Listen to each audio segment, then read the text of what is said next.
after our presentation, and we'll post it up on our website. So once again, welcome everybody. Really appreciate your time this morning.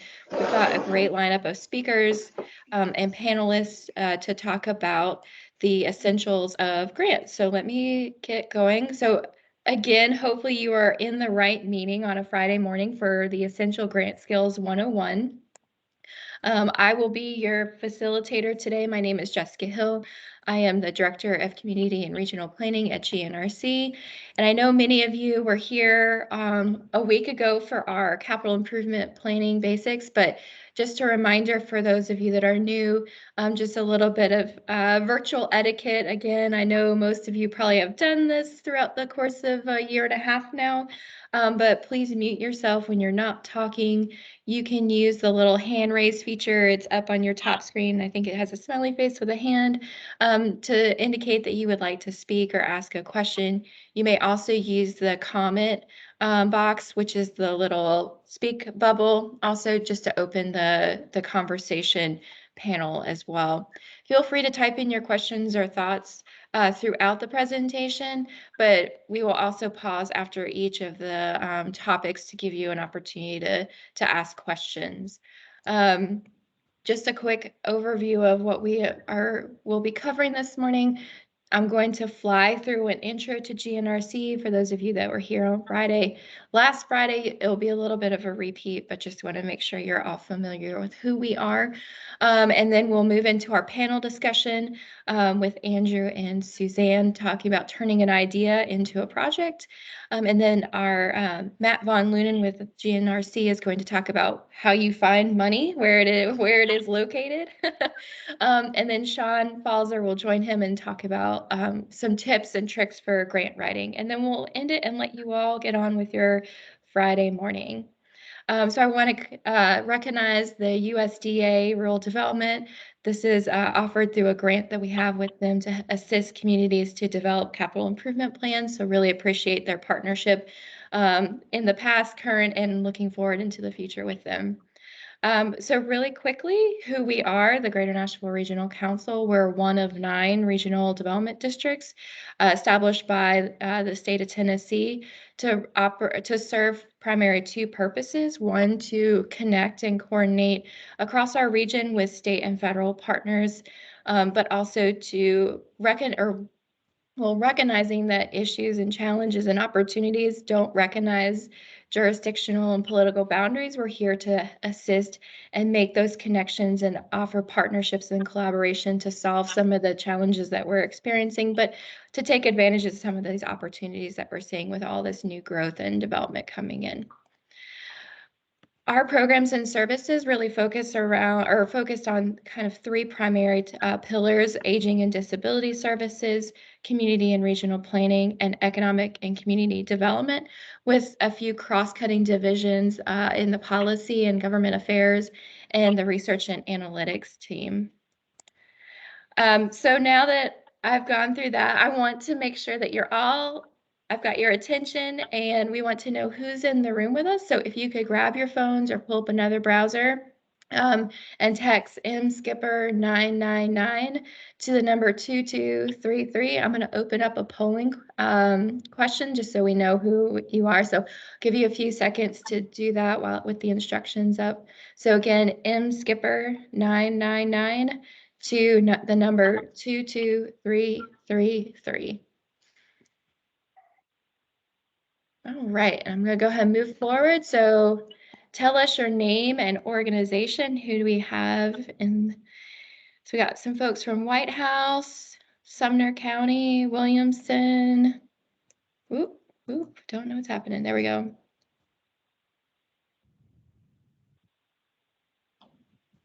Dixon, Hartsville, Trousdale, Clarksville, Mount Juliet. You guys are all beating me here. Oh, Sean, I guess, is it pulling up an old one?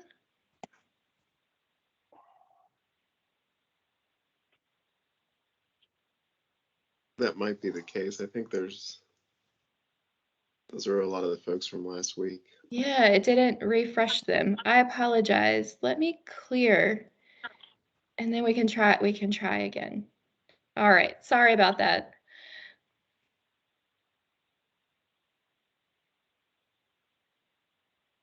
There we go. Now I'm starting to see newer folks.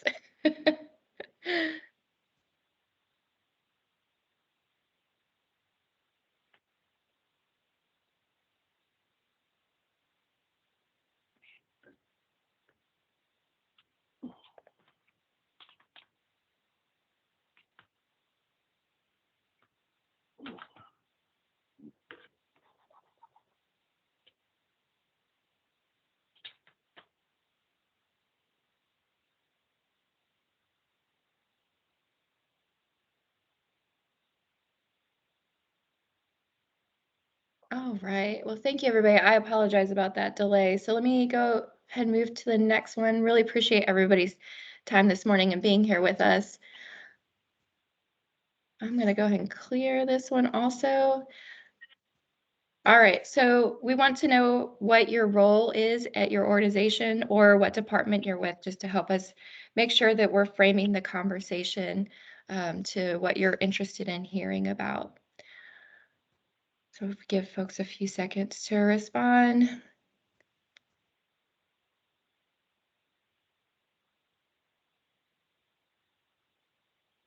Finance has a strong showing here.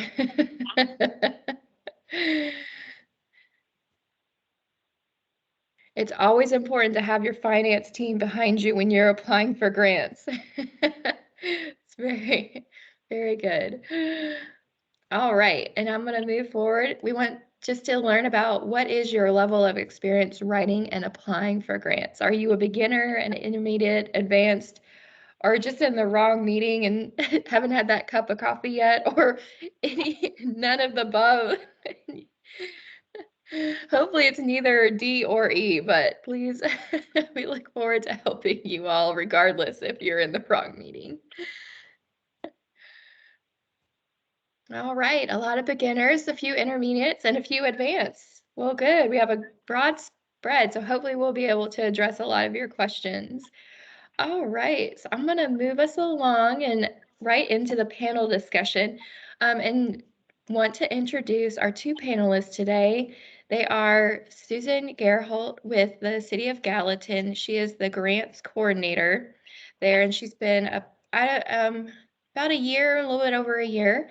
And then Andy Barlow with the City of Mount Juliet. He serves as the Director of Public Works and Engineering, and he oversees the engineering, transportation, sewer development, and stormwater divisions.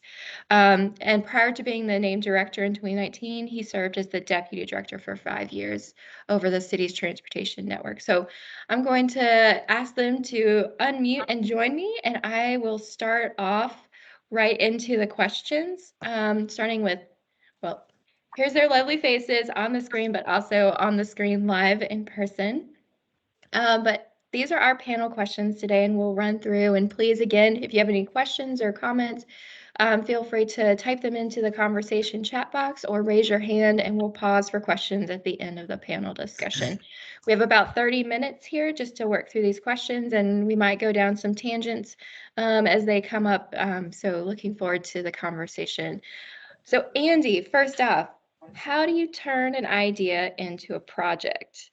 There's a lot of folks involved. There's a lot of questions you have to answer. Walk us through the process that you follow in your division or department and also with the city. Yeah, that's a great question. For us, I know that one of the biggest things is identifying the needs. Um, Obviously, I'm sure every city's this way. You have a lot of different needs that you have. Uh, some are more pressing, some come up. There may be political stuff involved with it. And that's not necessarily a bad thing, but just certain constituents can get your elected officials, and then all of a sudden you have a lot that can be, I guess, a groundswell of support there for something.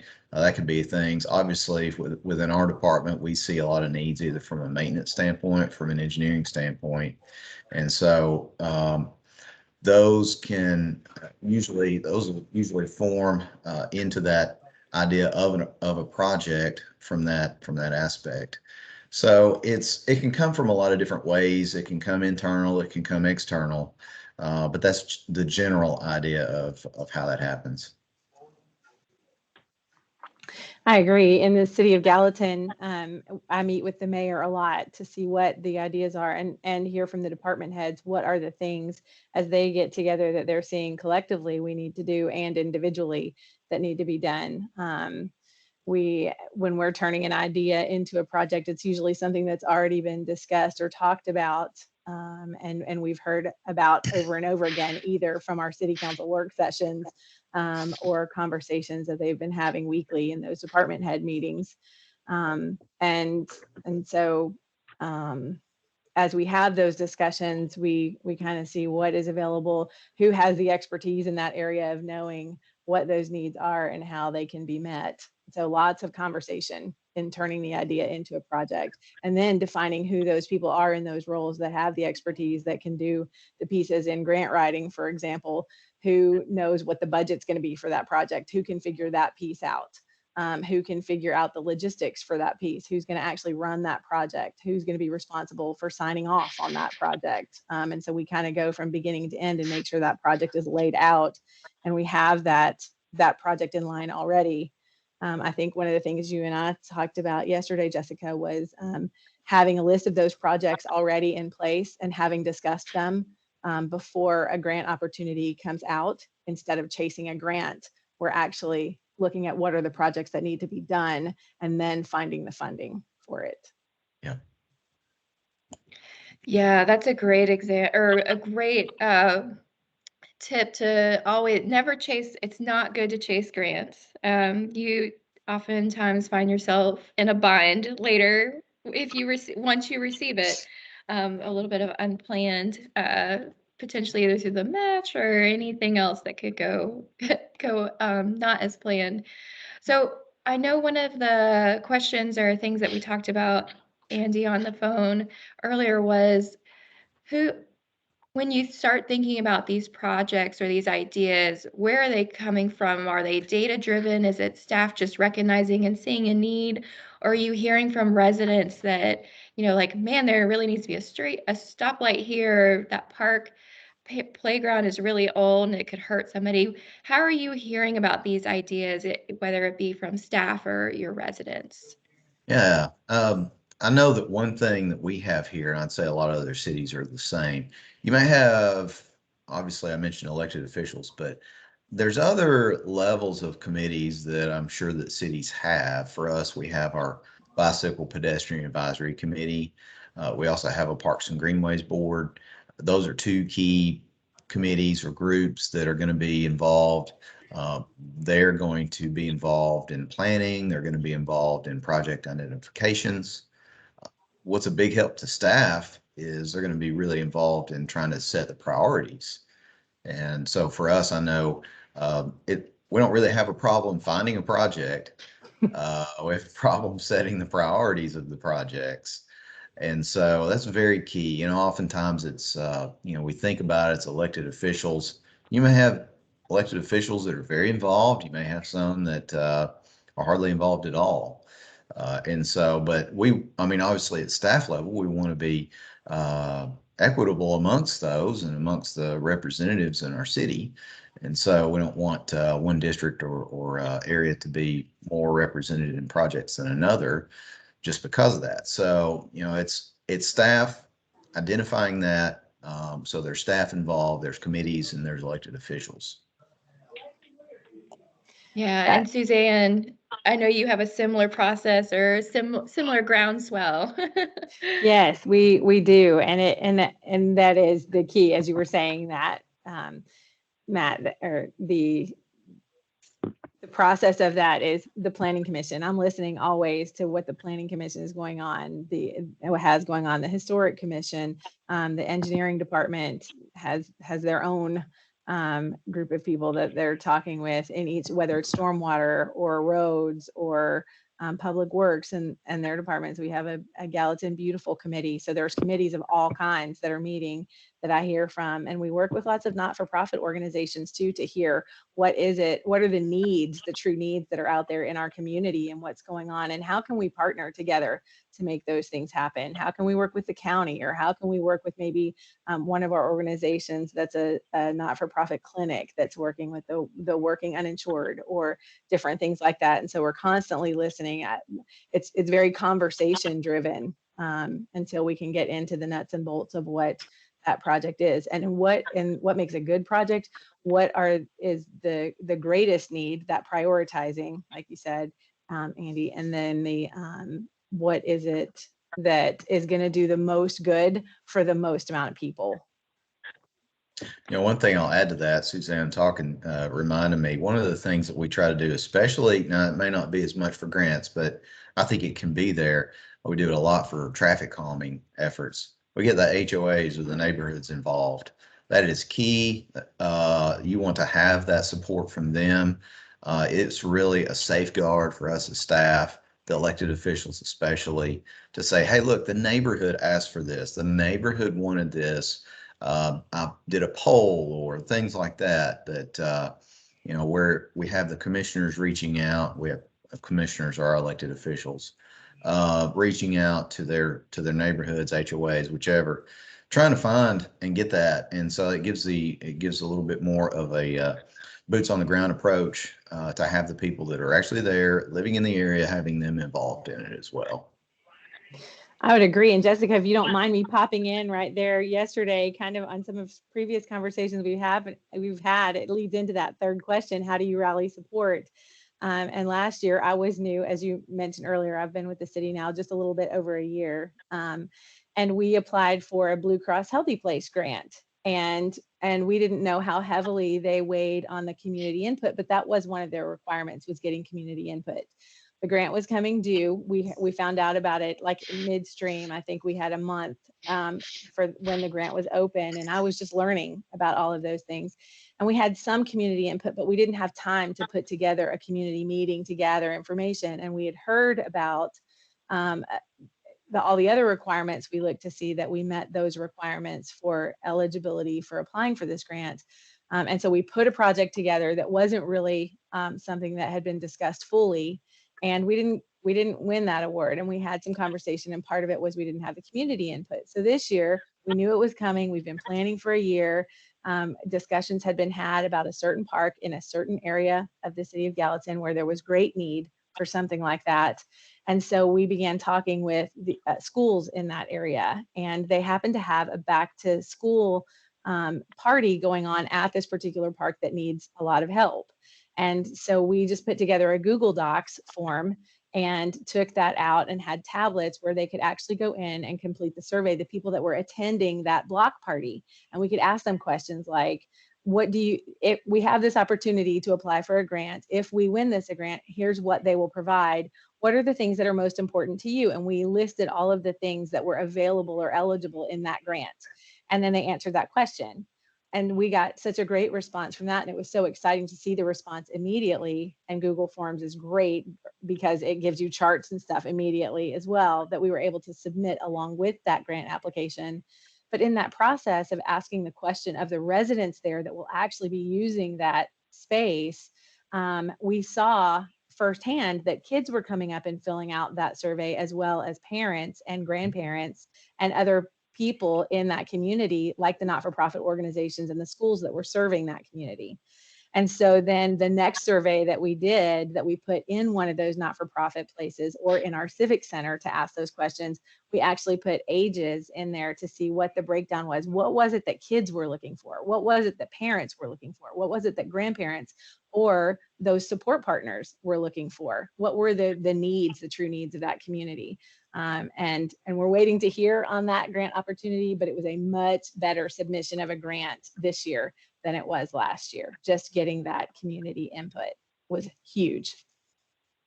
Yeah, that's a great example of rallying support by going to the community and asking directly what they wanted and what they needed. We're seeing a lot more federal funders, state funders, and not-for-profit asked for evidence, proof that you have engaged the people that are going to be impacted by these projects, these decisions, and they want to see that you've considered their input, you've accounted for it, but then also, how does the project make a difference and a lasting difference? What's the impact going to be into the future, and how are you sustaining it? Yes. So look, going a little bit back to question two, what makes that good project? Often there are lots of criteria. We're looking at data, we're looking, at traffic studies, we're looking at crash data, we're, congestion, but there's a lot of need and very limited resources. So how are you evaluating a good project against a great project? And I'll go to Andy. All right, sure thing. I think probably the number one thing that I'm always looking at for anything, now, of course, under my umbrella is going to be roadway transportation primarily, as far as the grants that we're applying for. But the number one need I'm looking for is safety. And I'd say that forms a foundation for everything. Above that, you can really start looking into a lot of other things. How out of date are our facilities on a corridor? Is there a gap in any kind of infrastructure or anything that you see that needs to be done? Suzanne mentioned parks. Is there an area of the city that just has nothing? And so, those are the kinds of things that you look for, those glaring holes. Those to me, I think is probably the first thing that I look at to say, okay, when we apply for grants, what are some glaring holes that we've had? Mount Juliet, a little history of us is we weren't necessarily on the forefront of bike ped up until I'd say maybe the last 5 to 10 years. And there's a lot of facilities here that are lacking. Roadways, we only required sidewalks on one side, for instance, and they were 4 foot for the longest time. Finally, they're 5. Now we've got it to 6 on most roads. And so now we require both sides, and now we require bike lanes or more pedestrian connections and things like that. And I say that because a lot of the grants that we go after are those bike ped type stuff, greenways, that kind of thing. Another's traffic related, intelligent transportation systems, those kinds of things are the big needs. That's the stuff to say, where are we behind at? Where do we need to catch up at? Those things become pretty obvious pretty fast. And it's not just me as an engineer that can identify that. That's something that the community identifies and that can be readily related to in a grant application. It's one of those things, the need is obvious. It kind of goes down to that purpose and need when you get into your environmental stuff. What's my purpose and need? Well, if the need is glaring, then it's a no-brainer. Makes it easier. Yeah. Yeah, I agree 100% with that, Andy. I deal with all of the departments as a grant coordinator for the city. And so whether it's been a police department grant that we've been looking at, what is the thing that is glaring at them? And at the time when I first came in, it was mental health. And so 2 of the grants that they went after, mental health and opioids. And so 2 of the grants that they went after was a federal opioid grant and a federal mental health grant. And we actually went after both of them thinking, if we don't get one, we can do the other, because those are co-occurring needs that are happening, and that safety of the community, and how do we do good for our community, were the things that we were looking at. Well, we ended up winning both of them, which was amazing, because now we can address the mental health and the substance abuse issue kind of simultaneously. It's a lot. So everybody was like, oh, now what do we do now that we've won those 2 things? We get to work is what we do. And we take advantage of that incredible opportunity.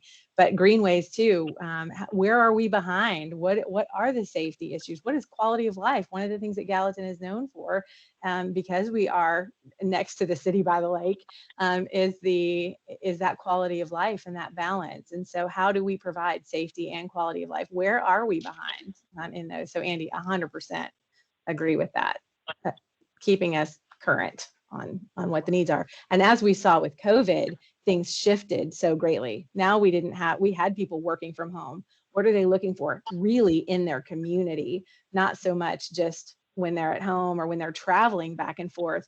But if they're not traveling as much, now they're in their community. What are the needs right where they are? What about that infrastructure? What about that broadband? What about all of those questions? So also being able to be flexible to change the conversation when it needs to be changed also, and meet the needs of not only right now, but seeing what's coming down the pike, if we can do that. Yeah, a lot of people were out on their bikes and walking in the neighborhoods. I think that was a trend that we all saw across the nation, with people stuck at home and getting out and seeing their communities more. Yeah. So when you think about all these needs and projects and great ideas, how do you evaluate them against, what's available in funding, either internally from your general fund or your department budget, or looking at external sources, those grants or donations? How are you evaluating? What are you thinking? Like, when you think about a project and you're like, I have X amount of money, I know there might be a match. Am I going to apply for a grant, or is there something better?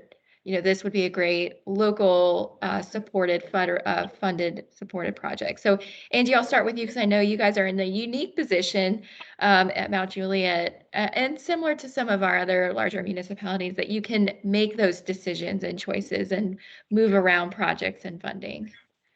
Yeah, and I know it's kind of, we talked about a little bit beforehand.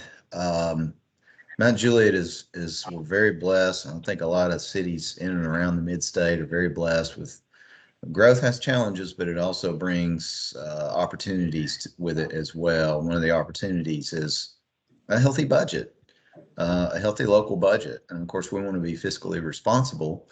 But the other aspect of it is reinvestments into our systems, whatever they may be, reinvestment in personnel and stuff. But as it pertains to projects, I think it makes, for us, matching a grant project a no-brainer.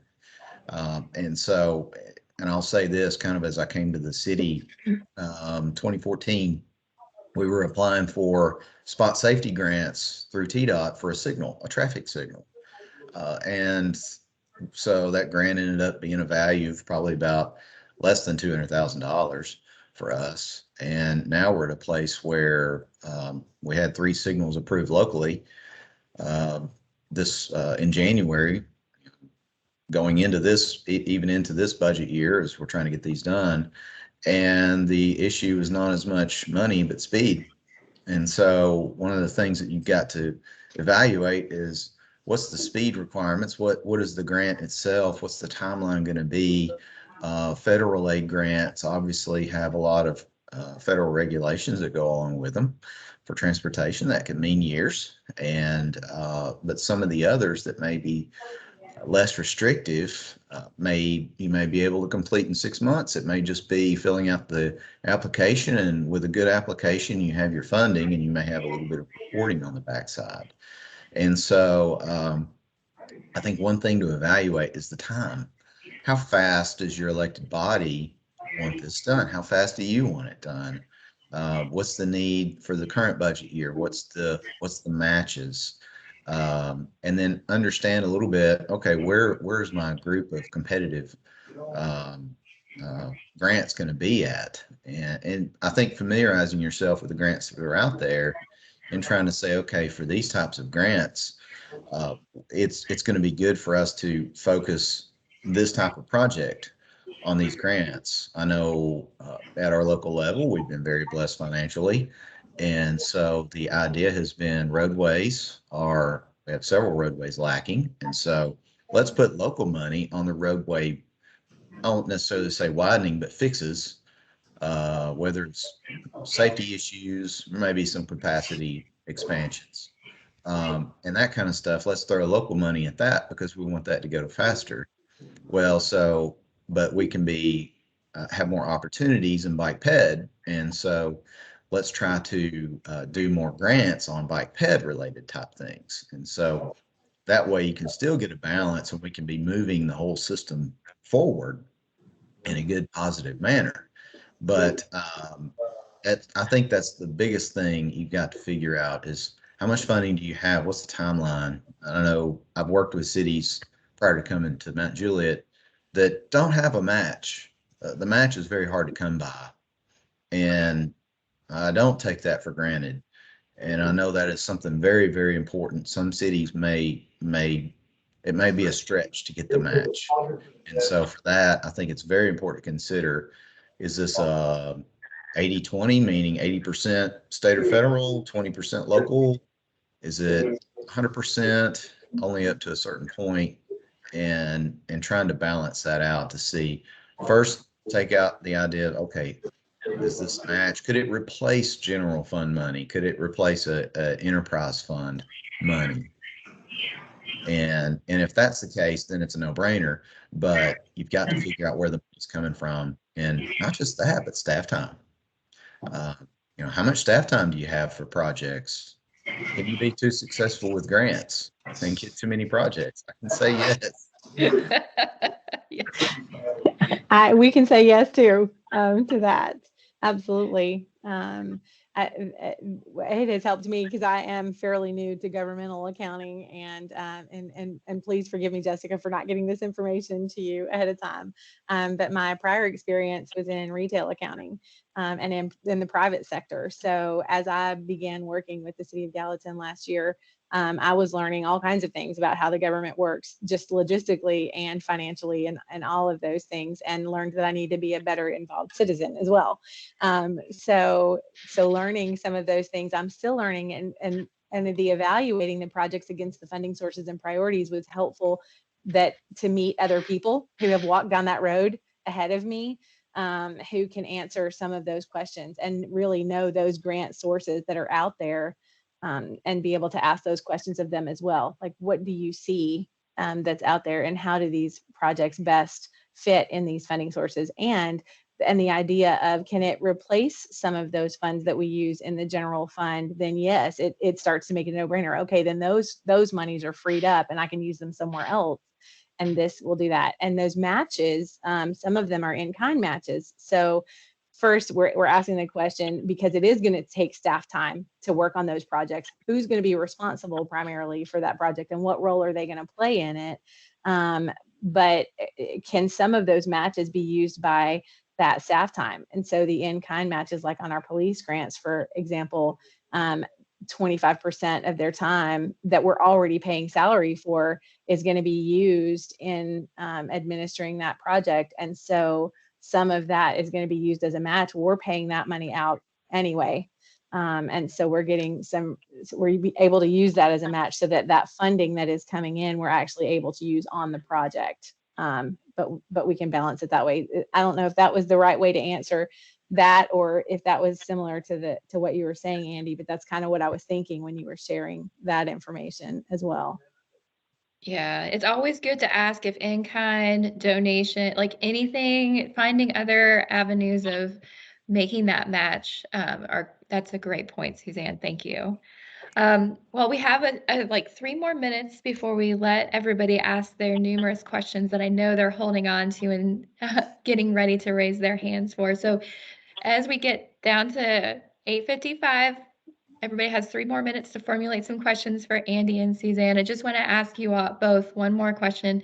I'm going to spring it on you. It's not on the list, but what would be one tip that you would recommend for a beginner out there as they're looking to consider or turning an idea into a project that for a grant?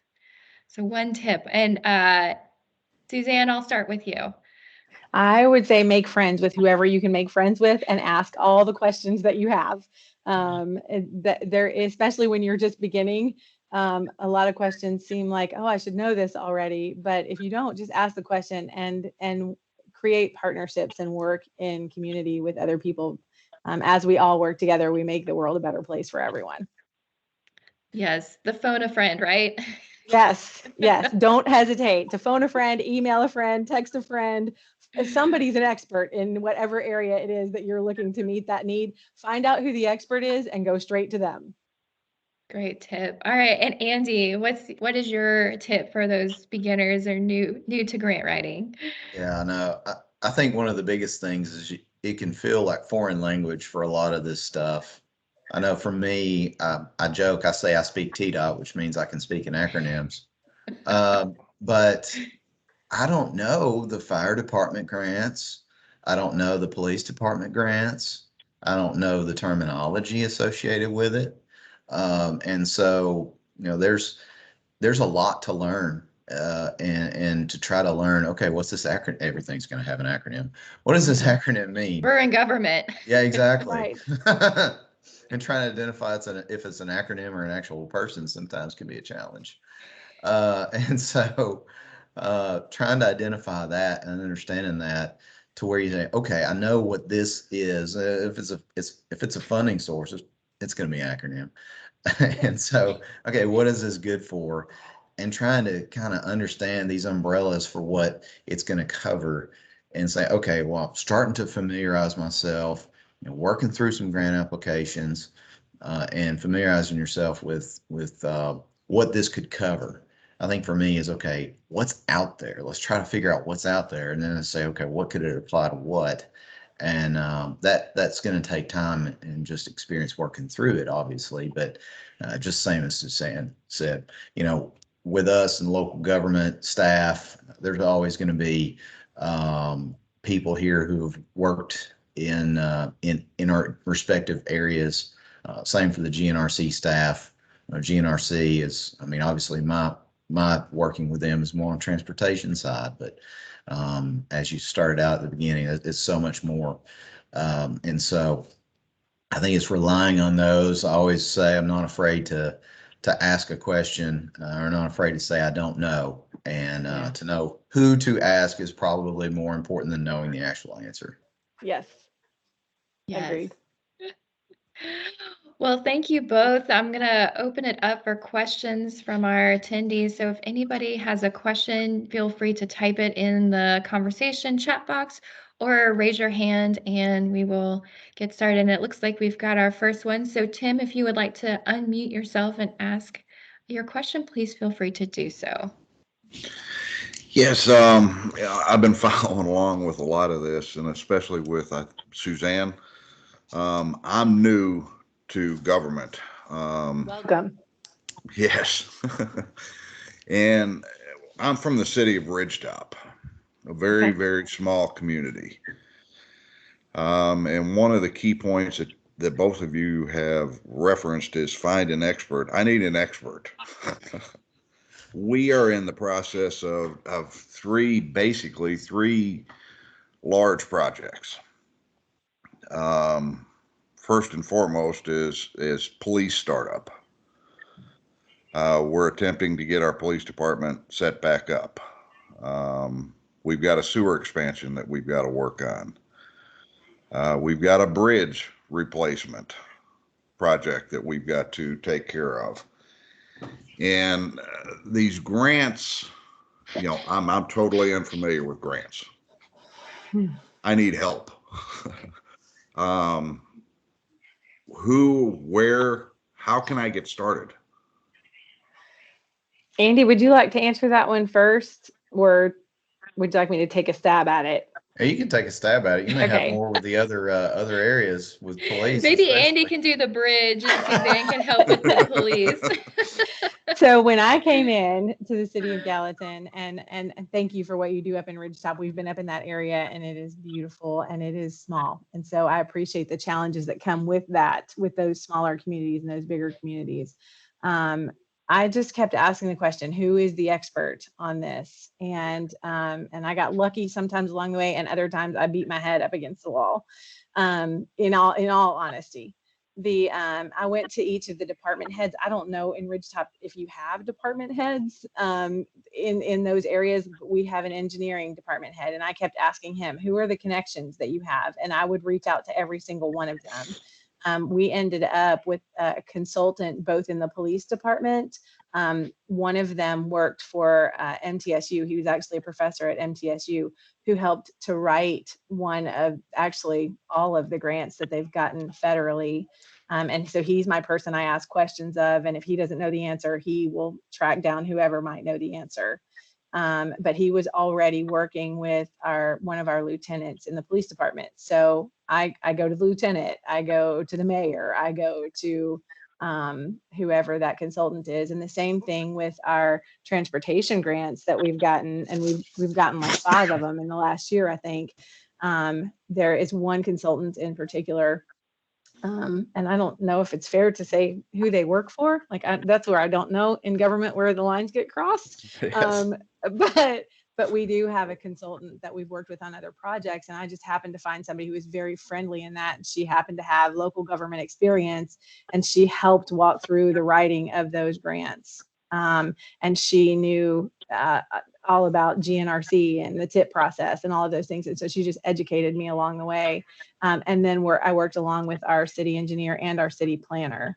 So I don't know if that's helpful or not, but I just kept asking locally where we could find that. And I don't hesitate at all to put people in touch with other people who might have the answer that you're looking for, Tim. So if I can do that, I'm more than happy to. That would be here in the city of Ridgetop. It's basically our board. We've got 2 city employees that work in our utility departments. We're limited on personnel. We're limited on funds. So any help that you can give me name wise, that, like I said, the grants I'm not familiar with, don't know how to write them. And I've got to start the process somewhere. So any names that you guys can help me with would be greatly appreciated.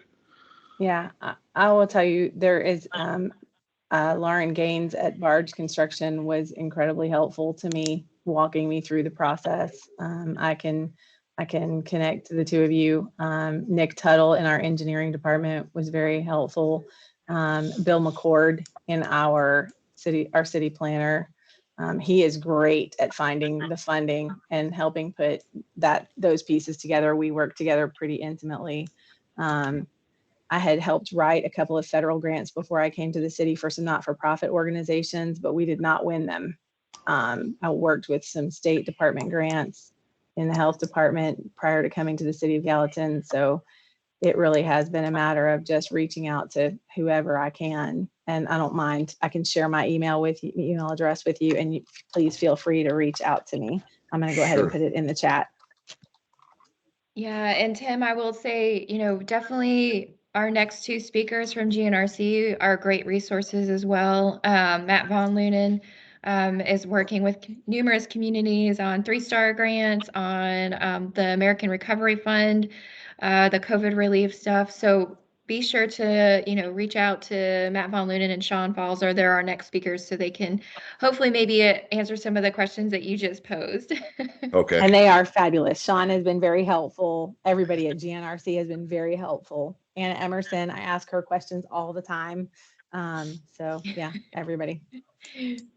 Yeah, I Okay. hope I'm not stealing any thunder from Matt or Sean, but I in the chat box I put in the TDEC link. That TDEC, Tennessee Department of Environment and Conservation, obviously, so they have oversight of sewer. Any sewer project is going to have to be reviewed and approved by them, and so they actually have. So we have the American Rescue Plan. That's one of the. It's pretty significant amount of money. And so that one of the eligible infrastructure pieces that you can use that for is water or wastewater. And so you mentioned sewer. Go to that webpage. I think there's a lot of information that's starting to formulate out there. They've got some information there.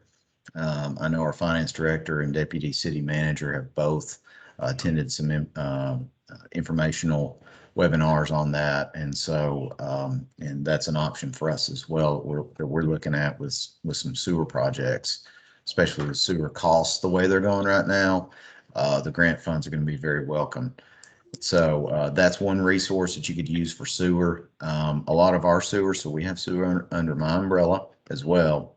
Being an enterprise fund, we have not traditionally gone after as many grants. It's not to say that we won't as much in the future, but it's been a healthy enterprise fund in the past. So, but this is the one thing that we're looking at is being able to use some of these funds for some of our infrastructure projects with sewer. So that's one good resource that you could take a look at.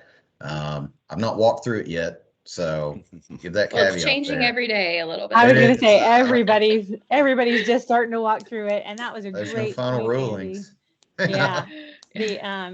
and reaching out to those funders, Tim, I would say if you've identified any funder that you know can help, they are so good. Most of them, they want to give out those funds to projects that they believe in, and they do just about anything also to help fill out those applications. They clarify what they're looking for, and so we're in constant communication with with whatever grant application we're doing with the funder. What is it exactly that you're looking for? How do you want to see this? Sometimes they'll put me in touch with some of their contractors or vendors that they work with as well, and those vendors have been very helpful. Okay. All Well, I right. appreciate it. Yes, thanks, anytime. Tim. Thank you.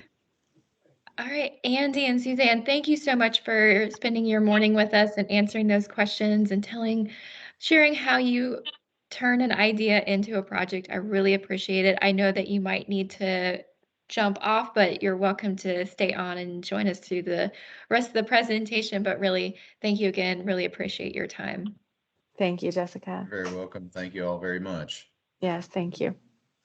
All right, and at this time, I would like to ask Matt Von Lunen to come off mute and join us.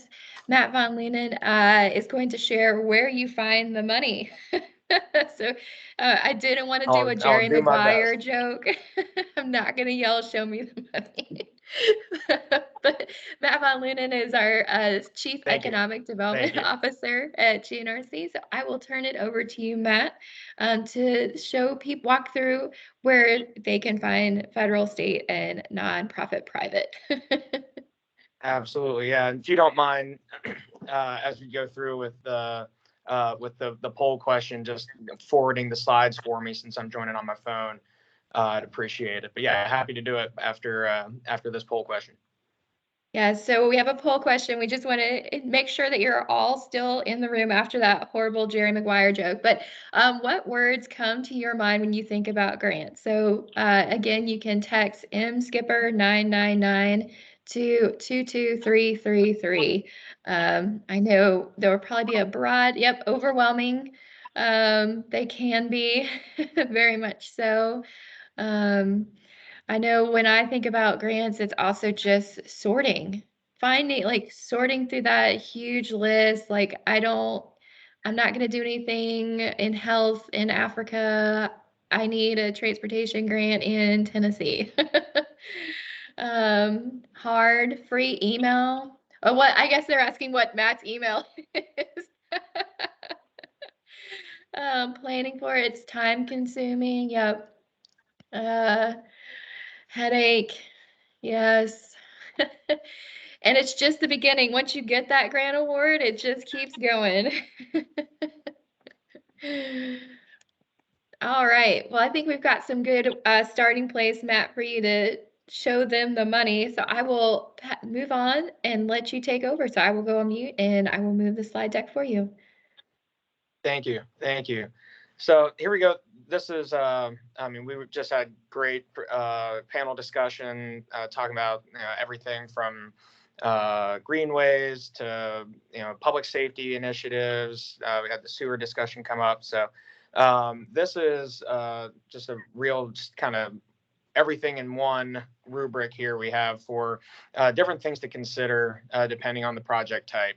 Obviously, talked about the great mental health work they're doing up in Gallatin and public safety issues that, so I'm not going to pretend like I'm going to go through every single need and every single grant opportunity, but just kind of pause here and show you some of the places to look at these at the different levels of government that are responsible for funding sources related to the project types you might have. So again, we talked about a whole world of acronyms. Just know that the Google is your friend. You're not trying to navigate this alone. You can these acronyms pop up and can be you can figure them out pretty quickly. The CDBG is Community Development Block Grant. SRF, State Revolving Fund. So there's, again, don't let the acronyms weigh you down. Write them down, and the other thing, and I'm going to say it later on too, is to talk to the people at the agencies and the organizations that are funding. They're here to help. So we'll go ahead and move on to the next slide. So again, as I said, I'm not going to go through everything, but these are just some of the federal funding options that we use a lot at GNRC, especially in our Economic and Community Development Department. EDA is through the Department of Commerce. That's the Economic Development Administration. If you have a project that you can tie to job creation, this is the funding source. Lots of opportunities and water, sewer, infrastructure, transportation, etc. U.S. Department of Transportation. Of course, we have the Metro Planning Organization here in within GNRC, and Sean and Jessica work with. But we've also helped communities outside that region go after transportation funds directly from the federal government. FEMA. This is really one of the good public safety places to go. Firefighter grants and everything, very competitive, but it's one of the funding sources out there. And again, we talked about how we're able to do this as a partnership through USDA Rural Development, but USDA is just an incredibly massive organization, and you'd be amazed if you start really digging into all the different programs that they have available. I mean, their goal is to help the quality of life for rural Americans. It's not just inspecting produce. I mean, they are able to fund infrastructure projects, broadband projects. They're in housing, energy, food security. The list goes on. So that's a great source. And the other nice thing there is the way they're organized is that there's people here in our region that are USDA rural development staff full-time here to help communities. So if you don't know your USDA person, that's definitely someone that you should be get connected with. And then finally, I'll say that one of the best ways, it's kind of hard to think, you have your project need, and then do I search for the project need, or am I searching for the agency? I recommend thinking about the agency that might be responsible for what you need to do. Andy was talking about TDEC and wastewater, and especially on the federal side, the agency websites like USDA's website or like FEMA's website, they kind of break things down and get them more into frequently asked questions and what like that. So it's actually, if you go through their websites first, it's a little bit more digestible. Next slide, please. So here's an example of that. This is USDA's Rural Development's website. I mean, right here, as I said, they're all over. A lot of different opportunities to help rural Americans.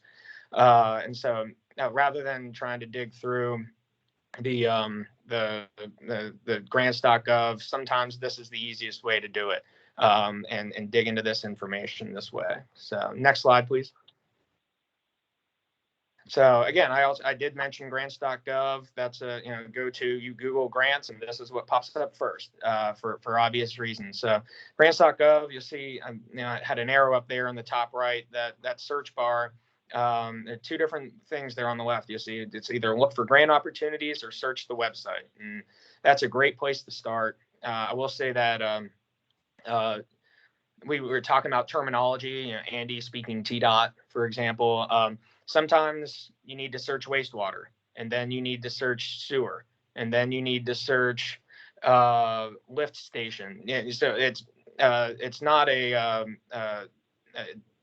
the greatest search function. You just need to think of, okay, what's another word for this that might pop up and generate some of the funding opportunities. So next slide. And again, so after you do your search, I think with this example, I searched wastewater. Jessica was saying, being able to narrow it down. Along the left side of grants.gov, you can choose whether or not to see, it should auto-populate grants that are either immediately available or about to be available. So you want to make sure that those are on. But as Jessica said, I mean, you could search wastewater, and then it turns out that you get 100 results and 80 of them for USAID for international development and doing wastewater in Southeast Asia. Well, that's not what I need. I need wastewater in my community here in Robertson County. So that's looking through on the left-hand side, filtering it by by the agency that is the grantor that is making the funds available. Put in what you are. If you're a county government, if you're a local government, make that selection too for eligibility, and it'll help narrow your list. Next slide. So now we'll shift over to the state. And again, I'm not going to go through every single department, but these are the ones that we spend our most time with here at GNRC in my day-to-day. Department of Economic and Development is a great partner. Lots of funding opportunities available through them, especially recently with the reauthorization of the Rural Economic Opportunity Act. Great opportunities there. Andy talked about TDEC as a go-to for water, sewer, but they're also responsible for historic preservation. They're also responsible for stormwater planning. I mean, TDEC has a lot under its umbrella as well, so a great place to start. Tennessee Housing Development, THDA, can do a lot of work in supporting low-income homeowners to stay in their homes or rehab and different opportunities there for your constituents. Higher Education Commission, seen great interest in workforce development over the last few years, and they've been taking the lead and really supporting our school systems, whether it be secondary or post-secondary, to get equipment and training in there for the job needs of our region. TEMA, just like FEMA, a great place to start when it comes to public safety issues, and tourist development. So a big part of our rural economies is attracting people out to enjoy the beauty, and so tourist development can have some opportunities there to really show those assets off. And again, just like I said with the federal government, the great place to start is to search the agency websites first. That's just a little bit more digestible, and you might even see, for example, you can go to the next slide. You might even see a grant opportunity. Here's economic and community development right now, but you might see a grant opportunity that maybe it just closed, maybe you missed it. It was here we are in the middle of September, and this one was due in July. Well, it's pick up the phone and call and say, hey, are you going to do this again next year? Or look through it again and start getting ready. Just because you're late in this fiscal year, we all know, budgeting process and everything sneaks up on you real quickly. So kind of good way to get familiar with grants that you may have just missed, but give you the time to get ready for the next go around. Next slide, please. So another great opportunity out there for the state is this website right here. So I'll kind of I know it's not the easiest thing to write down, but this is probably do a decent Google search and it'll pop up. But I wanted to kind of pause here for a little bit. The few years ago, through some rural listening sessions that the state government did throughout the state, they realized that one of the big needs they had was exactly why we're having this call. Rural communities that had these needs and kept hearing about all these grants, but said, geez, you just put it all in one place.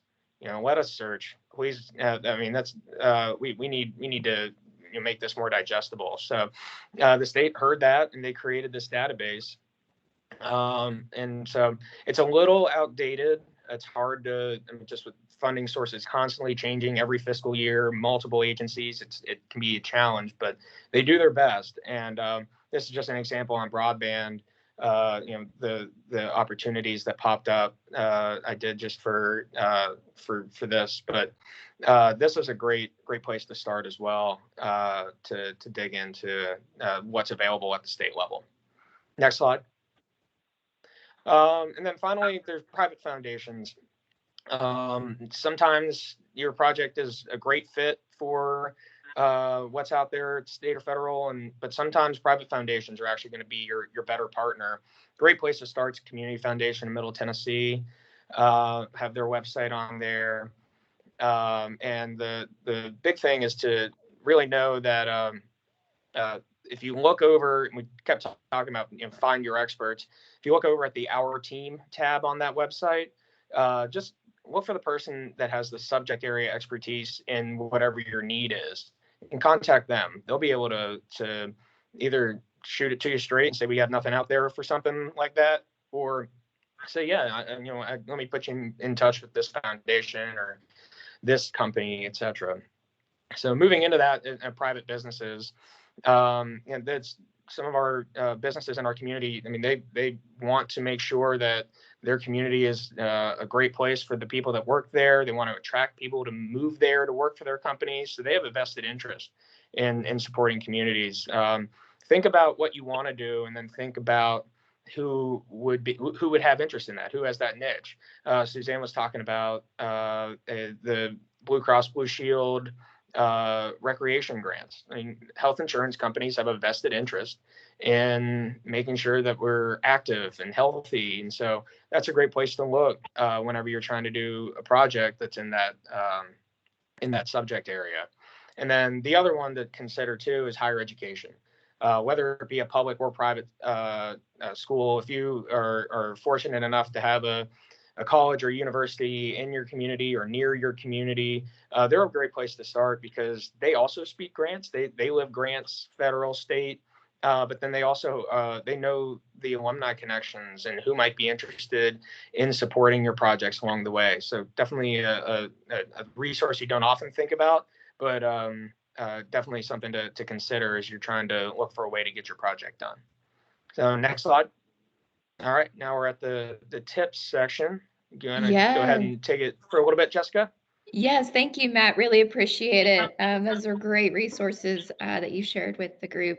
I'm going to now ask Sean to join us on screen. And so I'll introduce Sean. He's going to join Matt in discussing some of these our best tips and tricks for applying for grants. So Sean Falzer is our transportation planning manager. Oh, and I completely forgot to come back on screen myself. Hello.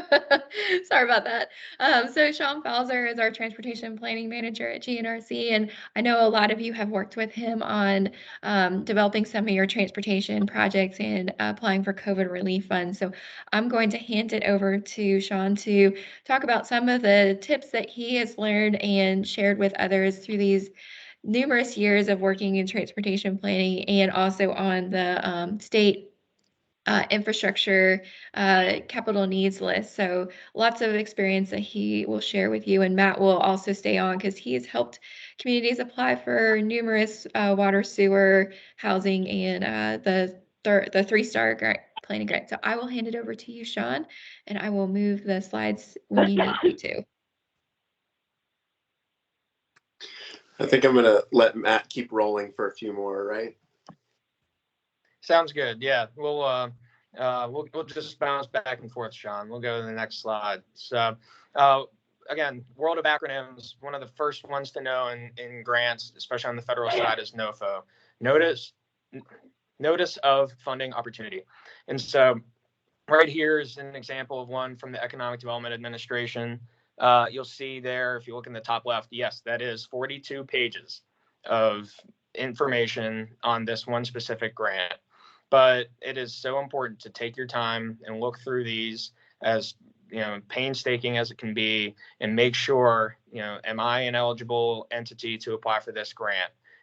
Is this project an eligible project?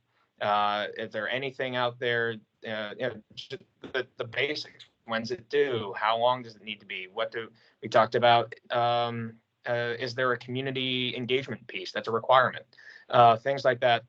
Really taking your time and seeing what's in this notice of funding opportunity.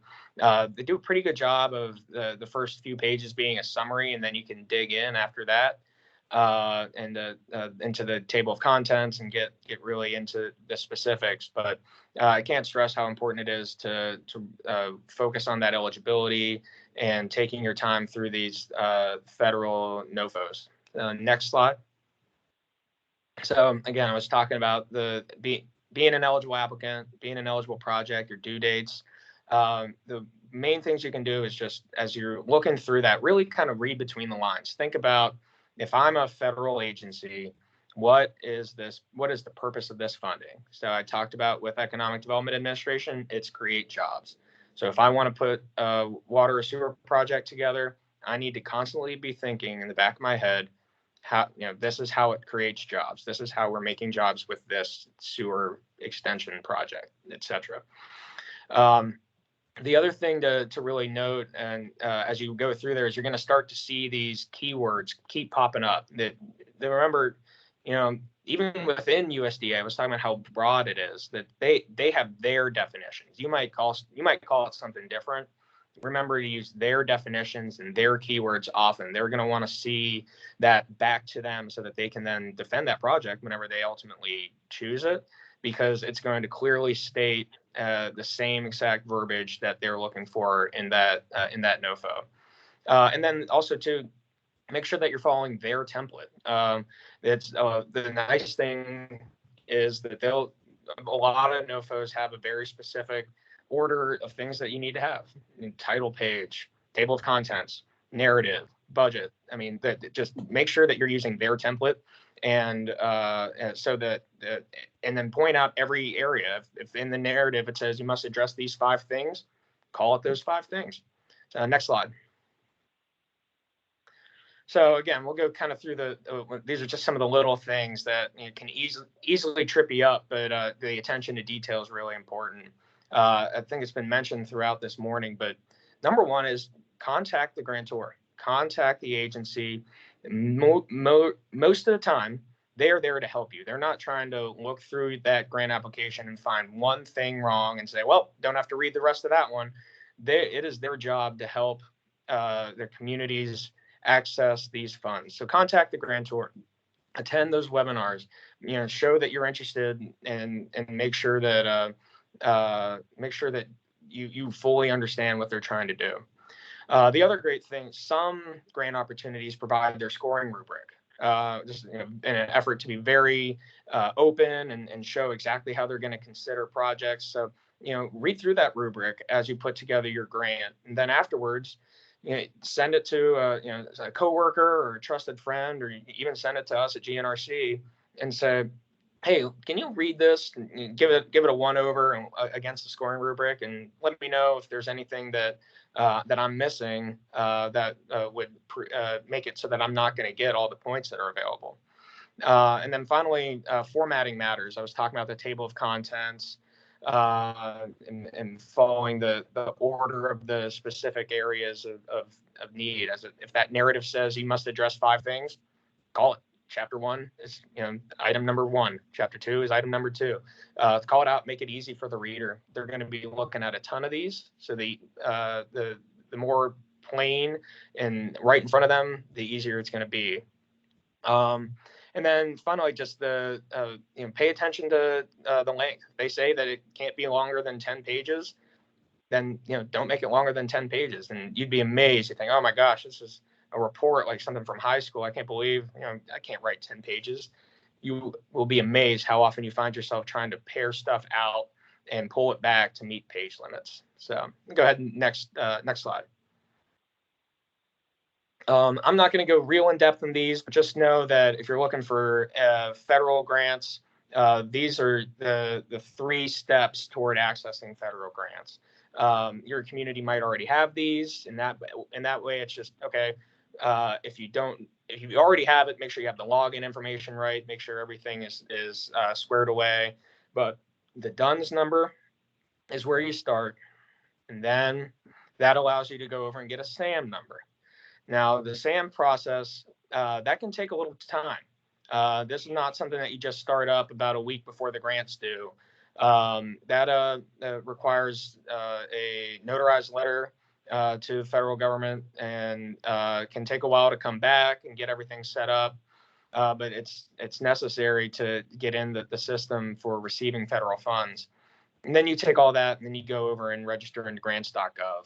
And if you grants.gov requires you to change your password a lot. It's kind of annoying, but you need to stay on top of those, and you need to make sure that you have multiple. If you have multiple people working on it, have their own grants.gov login. You can all work under the same profile and work on a project together. And then finally, you need to make sure that one of those people that's on that profile is the AOR, which is the authorized representative. And that's likely going to be your mayor, whoever is legally allowed to sign on behalf of your community or your organization. They need to have that power, because a lot of these grants that are submitted on grants.gov are going to require the submission. When you press submit, the person that does that is the AOR, because they're essentially signing when they submit. So next slide.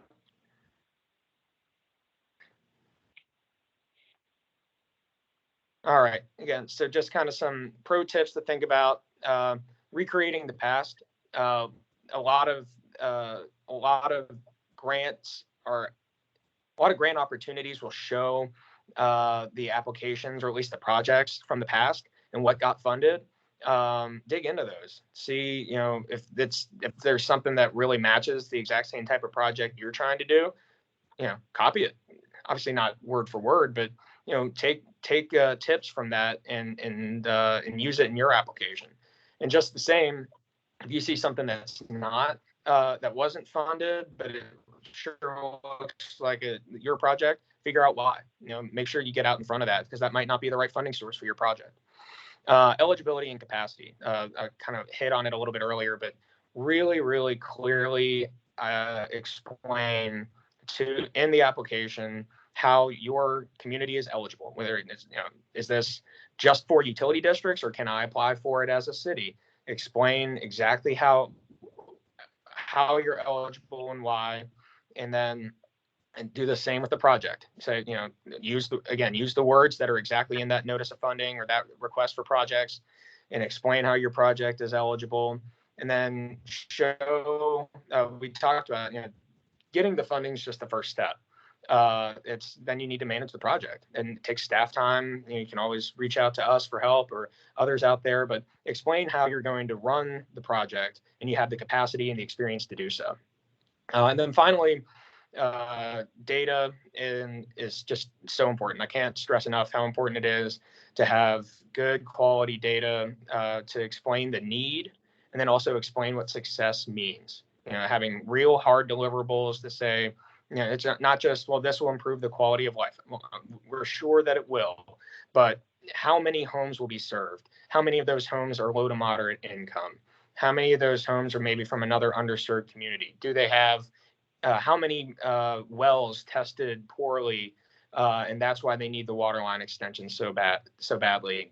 Those are the hard numbers that really help make your project more desirable for funding. And again, news outlets too. That's the other thing. But finally, I'll just say, we're here to help. We have a great team at GNRC, transportation experts, tourism experts. We're housing experts. I work a lot in the hard infrastructure, water, sewer, but also workforce development. We're here to serve our communities. We have a lot of the great relationships with the grantors. We talked about how important it is to pick up the phone and call TDEC and say, hey, is this going to be a fit the next time this funding opportunity comes around? But we have access to data sets that we can use to support your application. Make sure you're aware of different planning documents out there. As I said, we can look over your applications, kind of give you a one over and give you some tips through before you submit it. Please don't do it a day before. Give us a little bit of a heads up, but we're happy to help with that. And then also, we do fee-for-service grant writing contracts too. So if there's something where you just don't have the capacity, and maybe the project doesn't have grant administration tied to it, reach out. We'll put something together, at a pretty low price to work on getting that application together for you. But we can also do, again, if that grant does have grant administration tied to it, where we can charge the grant for the work that we're doing to make the project go. we can step in and write that grant for you. And then also we can do we can kind of navigate you through all the red tape and prepare things for signature and make sure that, you're eligible, through the entire process. So my phone number and email address are right there on the bottom of the screen. So please feel free to reach out to me at any time in areas like this. As I said, we kind of all have our areas of expertise, and you might call me about something. I'll say, I don't know, but probably 2 or 3 phone calls down the road, we might be able to figure it out. So with that, I'm going to I was talking about the importance of data, and so I'm going to go ahead and turn it over to Sean and let him take it for a little bit. Great, thanks, Matt. And as Matt indicated, we have our different areas of expertise, and Matt's definitely more of the expert on the grant writing side. My experience has been more on the grant review side, particularly in the transportation realm, reviewing a lot of submission and grant applications. And as always, we tend to have more requests than we have available funds for. And so, as Matt mentioned, the compelling application supported by data helps us to evaluate and prioritize those needs, because we often then have to get approval from our decision-making bodies as well for their final approval. So the next step of that case making goes even beyond staff sometimes. So just to pick up where Matt left off, I'm going to focus on some of the readily available resources, particularly as it relates to data.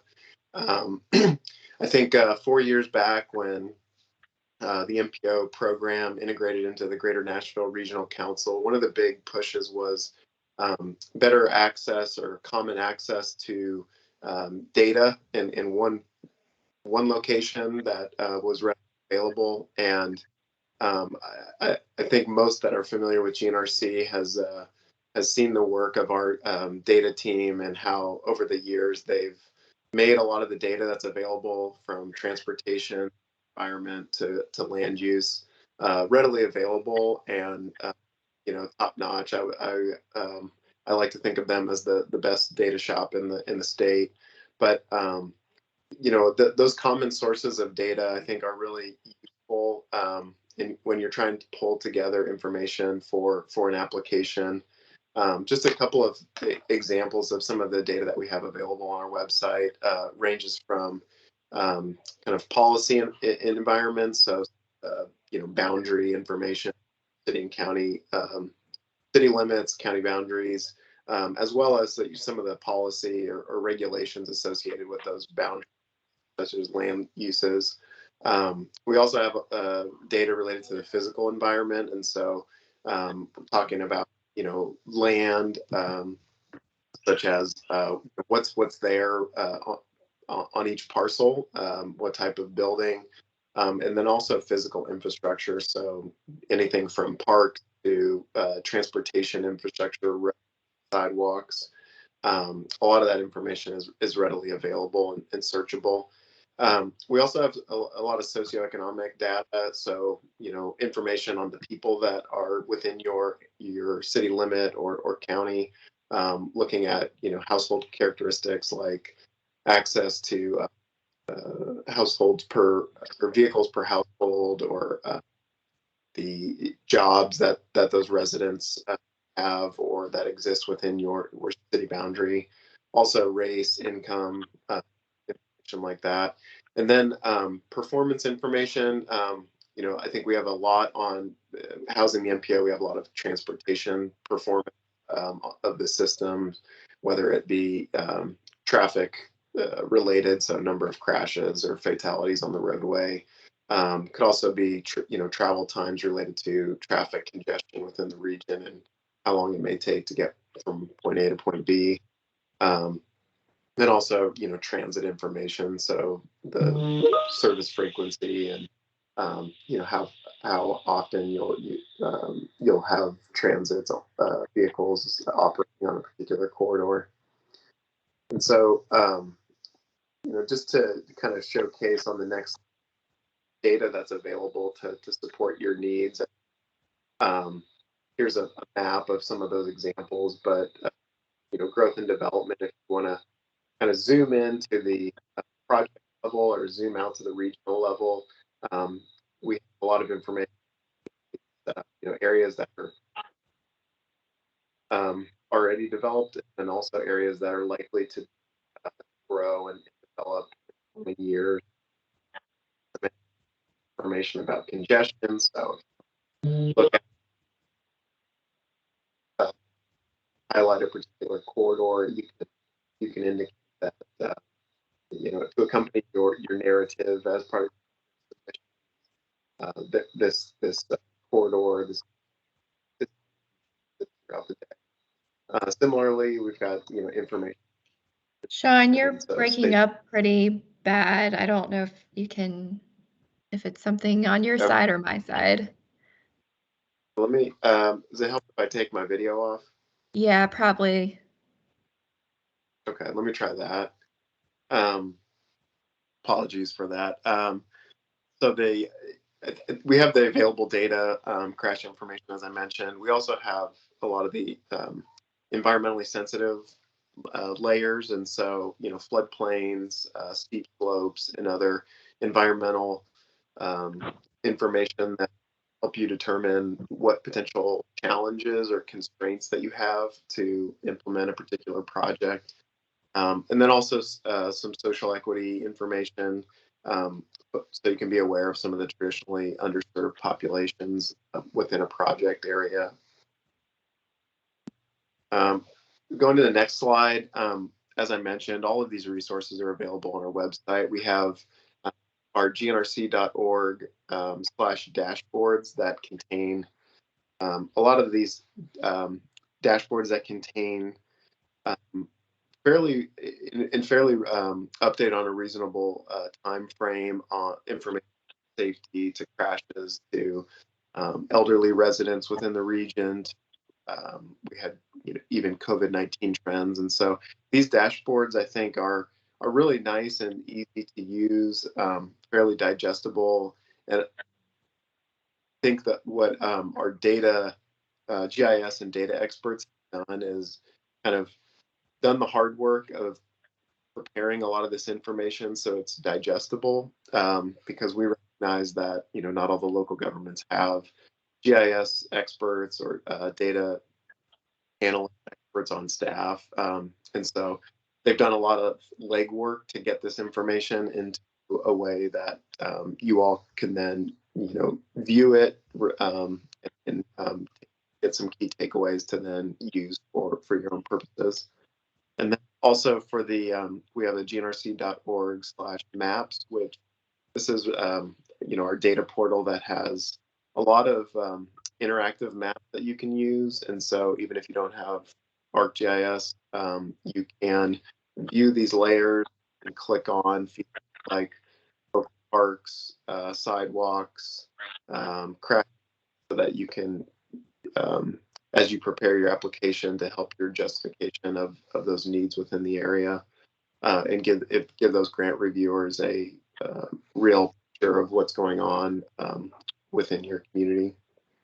And so these, I would say, like, both of these sites have very interactive applications.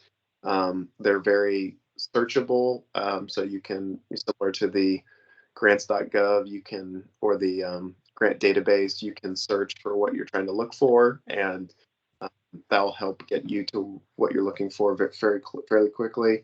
It's also scalable, so you can zoom out to the region level, you can zoom into the intersection level, to help identify kind of the geography that you're trying to highlight.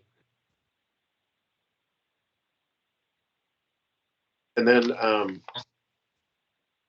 just kind of touching on a couple more things. I know that we're getting short on time, but Matt had mentioned this is just aligning your local priorities with some of the plans at various levels of government, whether it's plans, programs, policies, even like state executive orders. I think those are all things that can help strengthen your application. Some of the examples at the local level are, comprehensive plan or bicycle and pedestrian plan. More recently, ADA transition plans have become more widespread. And then if your community has a capital improvement program, that's even better. To then identify kind of where these needs were derived from, and then that they may relate or align with some of the plans and programs that are at the regional or state level. Responsible for preparing a lot of plans and strategies at the regional level. And so, how does the transportation project align with the regional transportation plan? Or, how does an economic development grant application align with our comprehensive economic development strategy for the region? So I think there's a lot of opportunities for that. So just be aware of, how you're aligning or leveraging some of those other plans and programs that are being developed by those other stakeholders. And then I think one other thing to mention is just your needs are often going to exceed the currently available funding, or it might just be bigger than what funding available is out there for. And so the phased implementation of projects is often necessary, not always, but I think we encourage you to, because of some of those constraints where, the funding grant amounts might be capped at $500,000 or $1 million, and you need more to total project, it's okay to phase it and do, break it up into pieces. I think we've seen a lot of examples of that, successful examples of that throughout the region. And it also might be necessary just based on your local government being able to come up with the match necessary for a state or federal grant. And so I think just a couple of examples of this that I've seen successfully, for those folks that have been to the city of Dixon. They've done a lot of downtown revitalization related to sidewalk improvements, streetscape enhancement, and that's been done over more than 5 years at this point. And I think that they have successfully secured maybe 6 phases of funding for those improvements. And so it's an ongoing investment, but clearly has been kind of the early phases have even further demonstrated the need for those subsequent phases, and I think strengthened their subsequent applications as a result. I think the city of White House is another good example. All of the investments that they've made around their city hall, from like a park splash pad improvement project to a new library to now moving forward with a new city hall and rec center and whole campus area. And then I hope Andy's still with us, but he's presented to one of our committees on all of the work and investments that have occurred around the WeGo Star train station, from not only the parking lot, construction of the additional parking lot to facilitate those transit riders, but to a greenway connection, connect to that station, and then a lot of mixed use development that is moving forward in that area. So I think there's a lot of good examples of it doesn't always need to be all done at once, and these investments can kind of leverage and build off of one another. So I'll stop there. I know that we're past our time, but turn it over back to Jessica for questions. Thank you, Sean. Thank you, Matt. Great presentation. And I recognize that we're a little bit over time, but we will be happy if anybody has any questions. If you want to type it in the chat or raise your hand, we'll answer as many as we can. But know that we're here to, offline. Just feel free to send us an email, call us. We definitely want to help you find the money, get the money into your communities. So please feel free to reach out to us if we know that you need to run. We will also be posting the recording of the training session and the slide decks to our website, gnrc.org. I will be sharing the direct link once both last Friday's webinar and this one is up. So know that they'll be here. They'll be on our website soon, so you can access them and rewatch them to your at your leisure. But if anybody has any questions, please feel free to raise your hand. And otherwise, I will just say again, thank you, Matt and Sean, for that great presentation. So I'll give you all 30 more seconds. Any takers on the questions? Otherwise, we'll let you get on with your Friday morning.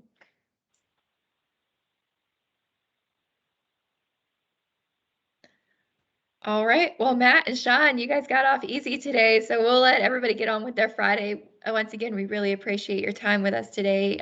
Please don't hesitate to reach out to Sean, Matt, myself. I know it sounds like Suzanne and Andy would be happy to help you as well. So once again, thank you from everyone at GNRC, and hope everybody has a great Friday and a weekend. Appreciate it. Thank you all.